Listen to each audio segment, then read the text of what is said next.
and will not generate costs like in the healthcare system.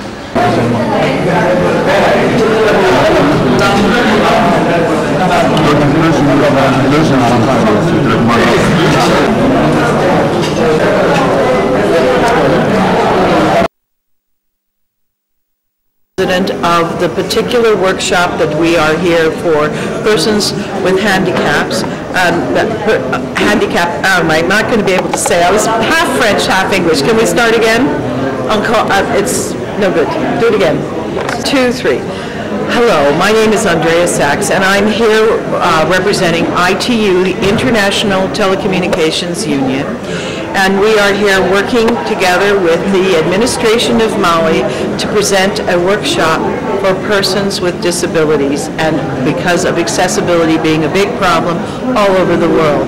Specifically, this has been brought to Africa at the request of Abdoulaye Dembélé, who asked us to make a presentation for people here with our experts from Europe and our experts elsewhere. So that's what we are doing today, and it's a very complex issue because we are listening to the African people telling us what we need to do and how we can best accomplish it and what they want us to do. So we're taking that back to Geneva so we can discuss with other aspects of ITU, because we have ITU-D and ITU-T. ITU-D is the development sector, ITU-T is the standardization sector.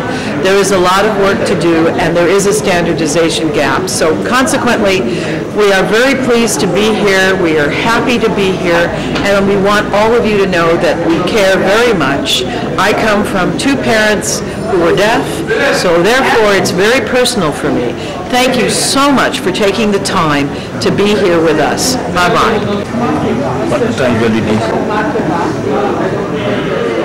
And then we have the next and then we have je cherche pour Mulan. Bonjour tout le monde. Nous venons de renforcer nos capacités physiques dans le restaurant. Nous allons essayer d'aller vite. Je vous demanderai de bien vouloir m'excuser pour certaines imperfections dans ma présentation, parce que c'est un exercice que je n'ai jamais fait depuis que je suis déficient visuel, il n'y a pas très longtemps. Et je me fais assister par M. Taïro Ouedraogo, qui est le vice-président de notre association et qui va être comme un souffleur pour moi. Comme au théâtre, il va souffler le Soufi Hassan, qui est du ministère des Postes et des Technologies de l'Information et de la Communication, qui se trouve dans la salle. Ainsi dit, je suis donc le formateur en informatique adaptée au niveau pour la promotion des aveugles et malvoyants, en abrégé QNABFA. Suivant. Bon, notre présentation va s'articuler autour de quelques TIC. Nous avons aussi les perspectives de projets unités et un appel et puis des remerciements à la fin. Prochain. Le Burkina Faso, bon, ceux qui ne le connaissent pas, pour la plupart des gens qui sont dans la salle, est dans la partie est et sud, je crois, du Mali. Et dans la partie est du Burkina Faso, nous avons le Niger et nous en avons parlé depuis hier. Et cette situation est caractérisée par la pauvreté très endémique, par l'analphabétisme très prononcé et aussi les difficultés d'accès à l'emploi. Donc, tout cela limite les personnes handicapées dans leur accès au TIC. La société civile, face aux insuffisances de l'État pour prendre en charge les personnes handicapées, donc la société civile s'est organisée pour les étudiants, les élèves du primaire et du secondaire qui sont intégrés dans les lycées, collèges et universités de la ville de Ouagadougou. Suivant. Le centre de formation en informatique adaptée. Ce centre a été créé parce que nous sommes convaincus que l'informatique peut apporter beaucoup dans la promotion l'AVH a fourni du matériel adapté, des équipements adaptés qui ont servi à équiper ce centre. Notre centre est le 4e que l'AVH a équipé au niveau du sud. Le premier centre c'était en Tunisie, le deuxième à Île-Maurice, le troisième au Cameroun et nous sommes le 4e centre. Je crois savoir que l'AVH s'apprête à à équiper un centre également au Sénégal. Donc le centre a été inauguré pour l'action sociale et d'une délégation de l'AVH. 2 scanners, une plage tactile Braille Star 40, une imprimante index basique D. L'imprimante Braille, c'est le logiciel d'expédition Braille Translator DBT 10.6. Disons que nous avons reçu un ordinateur portable pour appuyer notre centre. Cet ordinateur portable est équipé de JAWS 9, qui est la dernière version de JAWS. Il peut l'avoir appris d'une autre manière. Il faut maîtriser le clavier machine à écrire. Il faut aussi connaître le braille, parce que c'est une des conditions pour nous, parce que le braille est l'invention magique qui a permis aux aveugles d'avoir accès à l'information. Il ne faut pas que l'outil informatique nous éloigne du braille. Ça, c'est très important. Les objectifs de la formation, nous formons à l'utilisation non professionnelle de l'outil informatique. Il faut déjà commencer par là. Donc, nos stagiaires, à la fin de la formation, ils savent lire des documents imprimés, c'est-à-dire des journaux, des livres écrits. Nous appelons ça en noir, en écriture imprimée. Ils vont les scanner pour pouvoir les lire. Et nos stagiaires savent aussi saisir du texte, le corriger, l'enregistrer et l'imprimer. Ils peuvent aussi consulter des encyclopédies et des dictionnaires sur divers supports magnétiques. Ils peuvent classer et retrouver les dossiers sur les supports magnétiques. Ils peuvent se constituer un agenda ou un carnet d'adresse pour consulter les numéros. Ils naviguent sur Internet et ils correspondent aussi par messagerie avec les autres.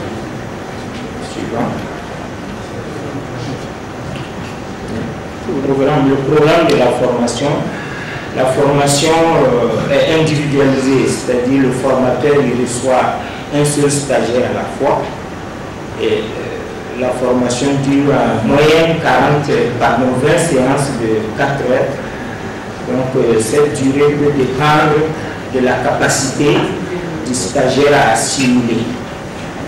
Donc le programme de la formation, c'est d'abord toucher le matériel, les composantes du système, les faire toucher par le déficient visuel, suivre les cordons de liaison pour comprendre la connexion entre les différentes parties de l'ordinateur. Ça, c'est une étape très importante parce que cela aide à briser la peur de la machine sur le déficient visuel. Surtout celui qui n'a jamais vu un ordinateur, il a peur de le toucher, donc ça va faire un blocage dans son apprentissage.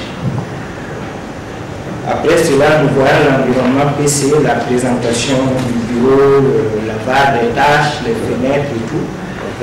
Et nous passons au menu démarrer, à la navigation sur le menu démarrer pour accéder aux différentes tâches qui sont dans l'ordinateur.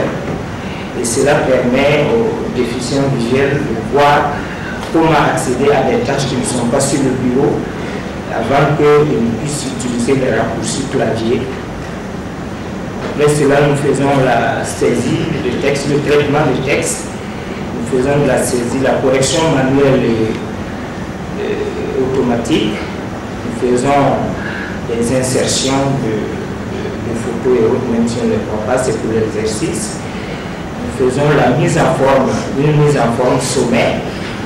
Là, je dirais que souvent, quand on fait des exercices de mise en forme, Et quand le déficient visuel arrive à savoir que certaines manipulations mettent de la couleur dans le texte, il a envie vraiment de faire de la couleur. Alors nous les déconseillons de le faire parce que souvent la perception que nous avons de la couleur, ce n'est peut-être pas toujours très joli. Donc nous incitons nos gens à faire de la mise en forme assez sommaire, la boîte de dialogue enregistrée et ouvrir. À une certaine étape de la formation, il y a une grande confusion qui s'installe parce que bon, nous avons quelques problèmes à ce niveau, nous n'avons pas de maquette pour que toucher la personne arrive à se représenter la chose de manière mentale, ce qui se trouve à l'écran. Nous avons aussi la gestion des dossiers et fichiers. Cette gestion de dossiers est fichée par le bureau et l'explorateur Windows.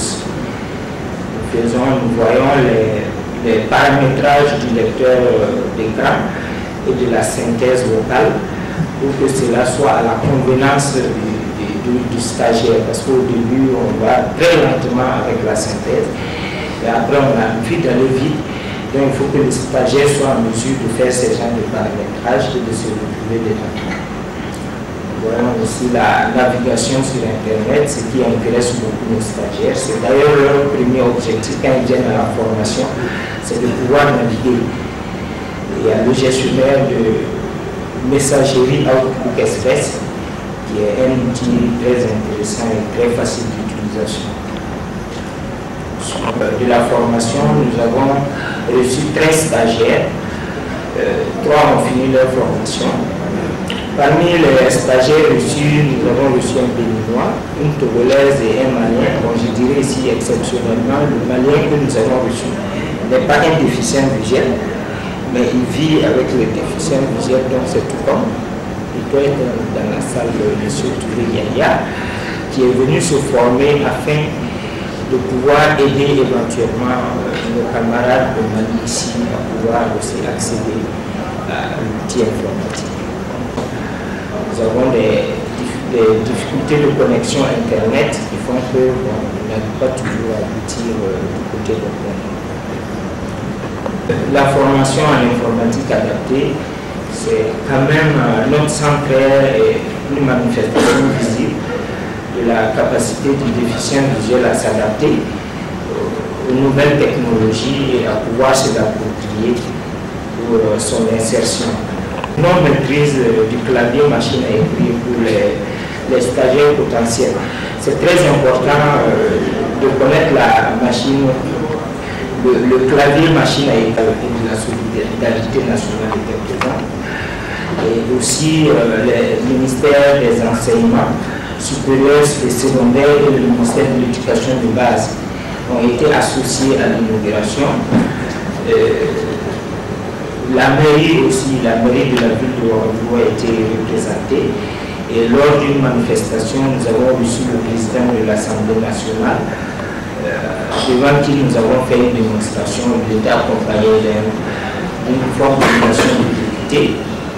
Tout ça pour intéresser les autorités à l'activité du centre.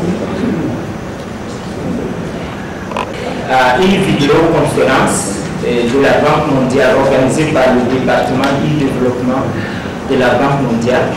Cette vidéoconférence regroupait le Sénégal. Et je voudrais remercier ici l'unité qui nous a donné l'opportunité de parler de notre centre et qui a accepté de financer ce projet avec le ministère des Postes et Technologies de l'Information.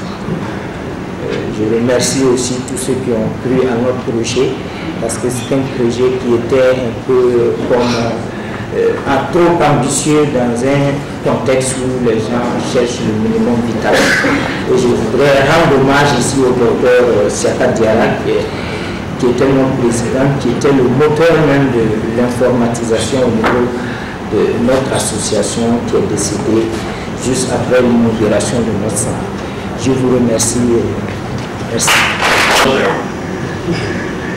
Le marraine de Toolkit. Voilà. Donc merci Madame Palatin pour l'initiative.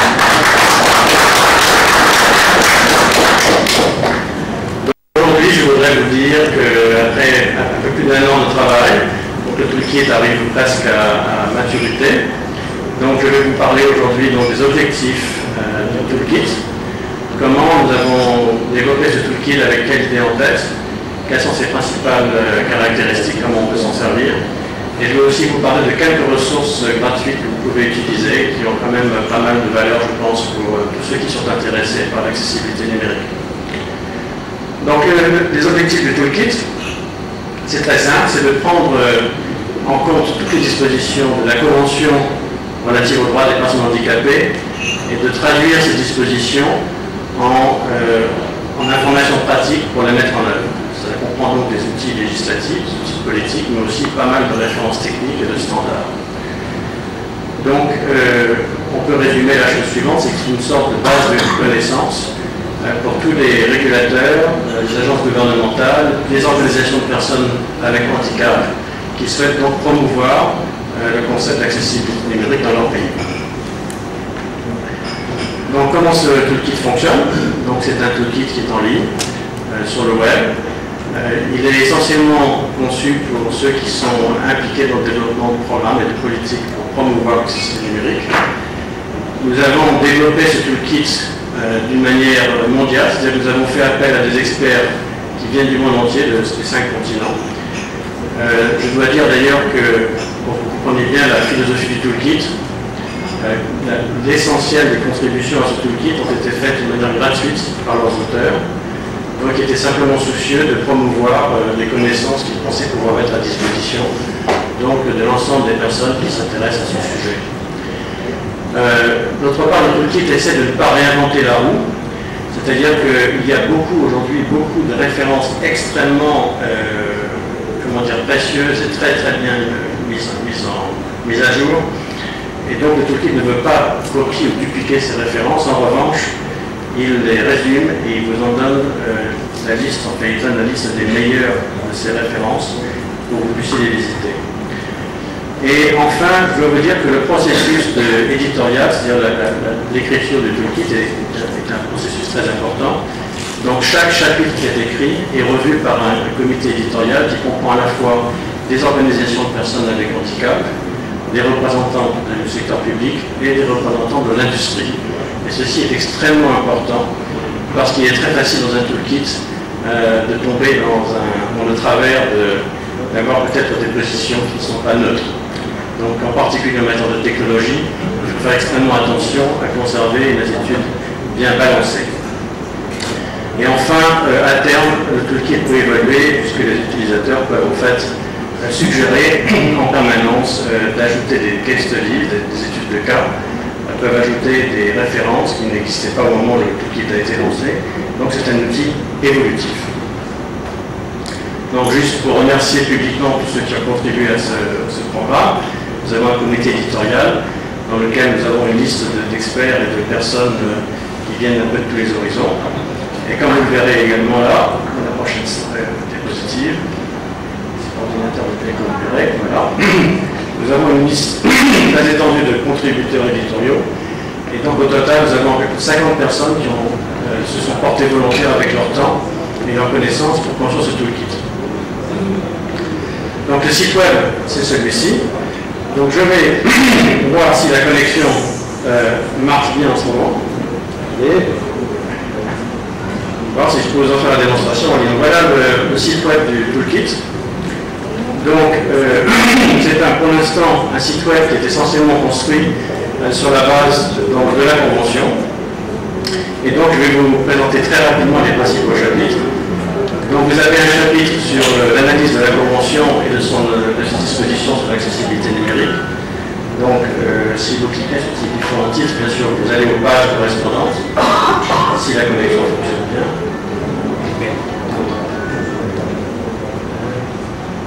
Bon. De temps en temps, la connexion Internet est perdue dans la salle, donc il est possible que je n'ai pas de chance. Ah, voilà. Donc, chaque fois que vous cliquez sur un des titres, vous allez en arborescence dans les différents sujets que vous souhaitez explorer. Et donc, cela vous permet de regarder l'ensemble des dispositions d'accessibilité numérique de la Convention. Ensuite, sur Le deuxième chapitre concerne les éléments fondamentaux de l'accessibilité numérique. Comment se définit l'accessibilité numérique, quelles sont les fonctionnalités importantes par type de handicap auxquelles vous devez être attentif. Le troisième chapitre consiste à passer en revue les ressources techniques, donc par grande catégorie de ICTs, de TICs. Alors vous verrez dans ce chapitre, il y a par exemple les téléphones mobiles, la radio, la télévision, les consoles à distance, les interfaces pour les produits de consommation, les téléphones fixes, les sites web, les ordinateurs personnels, le logiciel, les kiosques électroniques, les services à haute bande passante et l'accès aux documents publiés. Et donc, quels sont les standards qu'il faut utiliser pour rendre les documents accessibles. Alors, je vais vous faire une petite démonstration. On va prendre télévision, par exemple. Donc, télévision, vous avez là un chapitre qui a été écrit par Mme Tricia O'Connell, qui est la directrice de la recherche de WGBH. Pour ceux qui connaissent un peu les États-Unis, vous saurez que le WGBH a été l'avocat de départ de la télévision accessible aux États-Unis. Ce sont des pionniers dans le monde du sujet. Donc elle a accepté d'écrire ce chapitre pour le toolkit, qui lui-même comprend donc les principales dispositions techniques, les principales catégories de ressources que vous devez avoir accès pour en fait évaluer vos besoins techniques. Donc là par exemple sur la télévision, vous avez un chapitre sur le sous-titrage, et donc l'utilisation du langage des signes à la télévision. Vous avez un chapitre sur la description vocale, enfin la description vidéo pour les aveugles des programmes visuels. Et enfin, vous avez un chapitre sur la transition de la télévision analogue à la télévision digitale, qui est un sujet extrêmement important pour les personnes handicapées. Puisque à la fois, vous avez les plans de transition, mais également la possibilité d'avoir de nouveaux services de très grande valeur pour les personnes handicapées. Donc voilà comment on peut naviguer sur le chapitre technique.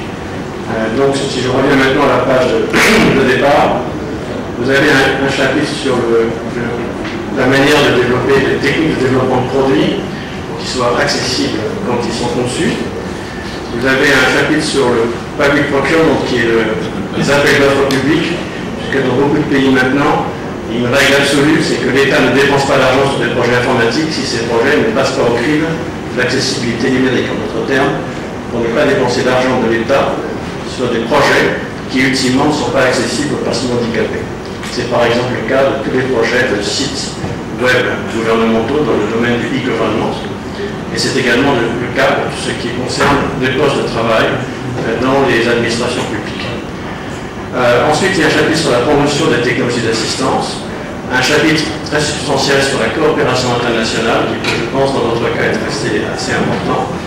Il y a un chapitre sur le rôle du gouvernement local, qui a été écrit par le commissaire aux handicapés et le directeur informatique de la ville de Chicago, donc qui ont une grande expérience depuis pas mal d'années sur ce sujet. Et puis, nous avons un chapitre sur la manière de développer les politiques d'accessibilité numérique au niveau des pays. Donc voilà la présentation très rapide du contenu du toolkit. Donc il est en ligne. Il sera complètement terminé, je pense, en décembre. Donc il y a certains chapitres qui sont encore en cours de revue par notre comité éditorial. Mais je dirais que vous verrez à peu près 70% du contenu qui est d'ores et déjà en ligne. J'ajoute que l'Université de Tunis, de manière très généreuse, a accepté d'être traducteur du toolkit en français. Donc nous aurons une édition française l'année prochaine. 3 chapitres sur 10 ont déjà été traduits par l'Université de Tunis, que je vais en fait relire. Et cela permettra de maintenir une édition francophone en parallèle avec l'édition anglaise, je l'espère, dès le printemps prochain. Nous avons aussi une édition arabe qui va être faite par l'Université de Tunis. Et je suis en train de rechercher une traduction en espagnol. Voilà donc l'objectif du toolkit et notre disposition. Alors en ce qui concerne donc, la suite de ma présentation, je voulais simplement, en conclusion, vous dire très brièvement qu'il y a d'autres types de ressources. En fait, je peux même vous montrer peut-être en ligne, enfin, je crois que je vous présenter sur la slide, c'est plus sûr. Donc, dans le toolkit et dans le site de G3XT, vous avez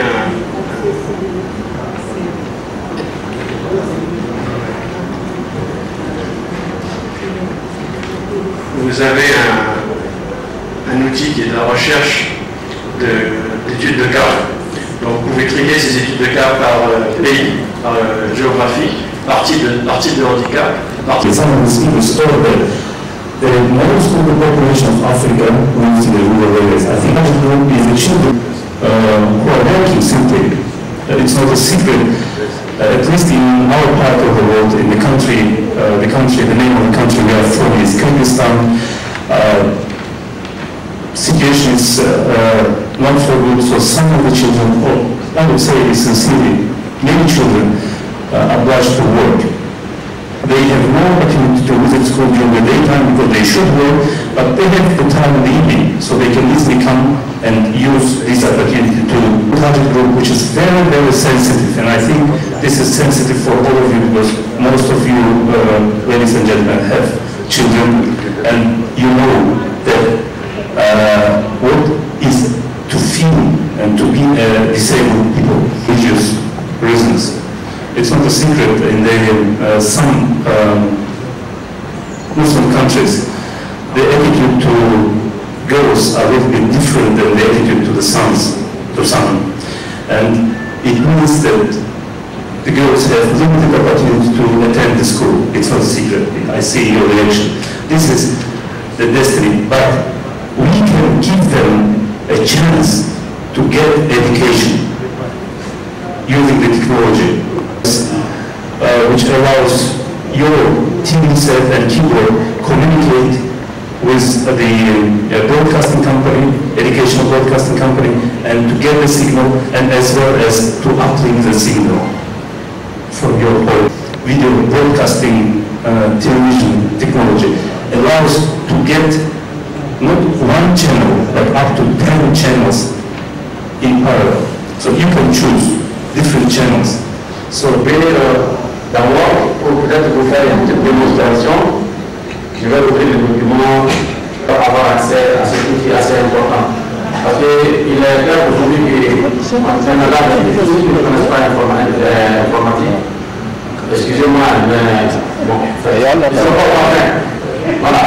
Là, je profite aussi pour souhaiter un échange, souhaiter que se réalisent des voyages qui sont d'expérience entre le Mali et d'autres pays qui sont plus avancés que nous en la matière, ce qui peut être tout dans le cadre de renforcement des capacités. Enfin, je remercie tout à chacun d'avoir suivi cet exposé qui a été, je pense, assez bref, mais un peu concis. Et je vous remercie pour votre attention. Just a small correction. I'm not from Abu Dhabi office. I'm from our regional office in Addis Ababa, Ethiopia. No problem. This afternoon we are fortunate to have a few countries who are willing to share with us their experiences, challenges, etc. in promoting accessible ICTs in their countries. We have the host Mali, we have Burkina Faso, we have Gambia, among other things, to tell us what operators and others in the civil society, how much is there?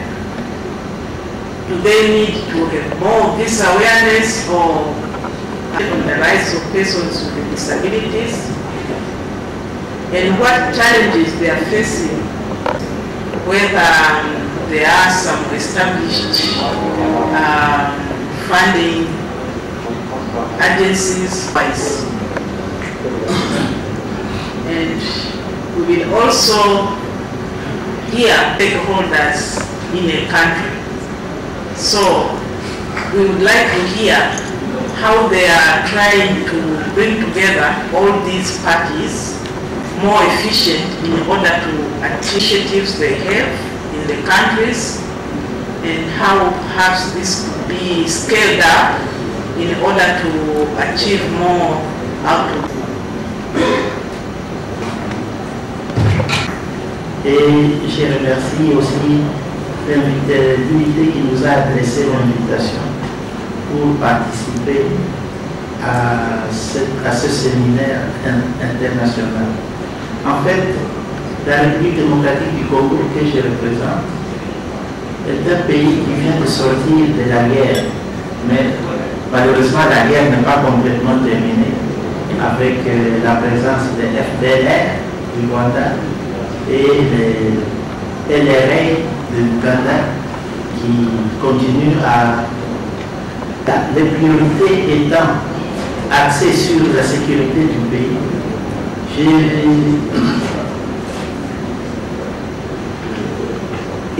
Le gouvernement congolais n'a pas encore, des Nations Unies de 2006, n'a pas encore été signé par notre gouvernement. Mais ma présence se situe ici comme étant éclaireur, parce que l'espoir étant pointant à l'horizon, le gouvernement congolais juge qu'il ne peut pas rester à l'égard des événements internationaux, ne peut pas pratiquer la politique de la chaise vide.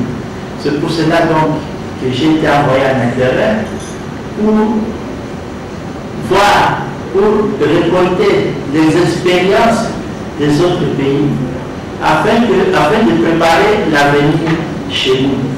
Et c'est dans ce cadre que je me trouve ici, où j'ai accumulé beaucoup de connaissances qui se sont passées dans d'autres pays et que je vais ramener dans un rapport succinct à présenter au ministre des Postes, des Communications et Téléphone pour être mis à la disposition du brainstorm qui a été créé pour l'élaboration d'une politique nationale de type. Je vous remercie.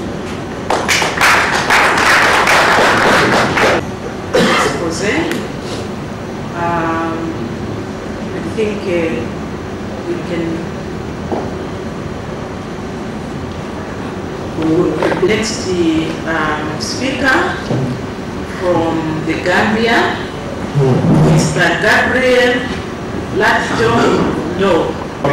Utilities Regulatory Authority of the Gambia, and the Director for Policy Strategy, Consumer Affairs, as well as the IT. And we are a multi-sector regulatory authority, one of very few in Africa. We regulate the communication sector, which is both telecoms as well as the internet, and broadcasting, as well as electricity and water. And on top of all those challenges, we also a very young regulatory authority. We have been operational for the last 4 years, 4 or 5 years. However, with all those challenges, so my coming here is a recognition of my institution, that of the importance. Now, having said that, of course, we haven't really done much, and so for me, it is more of an eye-opener, a learning process as well. And so I thank the organizers and also the host man for inviting us here. Well, I'll say a brief words about government commitment. In our policy, the policy framework for the ICT in the government, there is a whole section that it focuses on and recognizes the importance of ICT itself as an important engine for development generally, and also to ensure that all citizens have access to all services of the government. And so therefore, in those broad terms, this important stakeholder here, the people, those who are persons with handicap, are also an important part that have been covered by this broad policy. Our main challenge for many years has been that in the ICT sector there was no law other than in place, and as regulators, obviously we have to operate in a legal environment. So what we are doing now is looking at how we can advance and advocate for greater access to our populations. In the Gambia, 70 to 80% of the population live in rural areas, which is no different from many African countries. Only 20% or so are in the urban. And accessibility generally to ICT for the population is a challenge. And over 60 to 70% are yet not connected to online. So across the board, when we are developing policies and action plans and so forth, we have to look at the challenges of always the broader, the general population, the challenges of course, the digital gap, the accessibility to ICTs and so forth, where the funds are generally not available. And where we as regulators, we have also sought out independent ways of getting funds to try to complement the government policies. And sometimes though, and I will say this, I'm sure others will echo some of our frustration, sometimes we fall victim, or even the stakeholders that we try to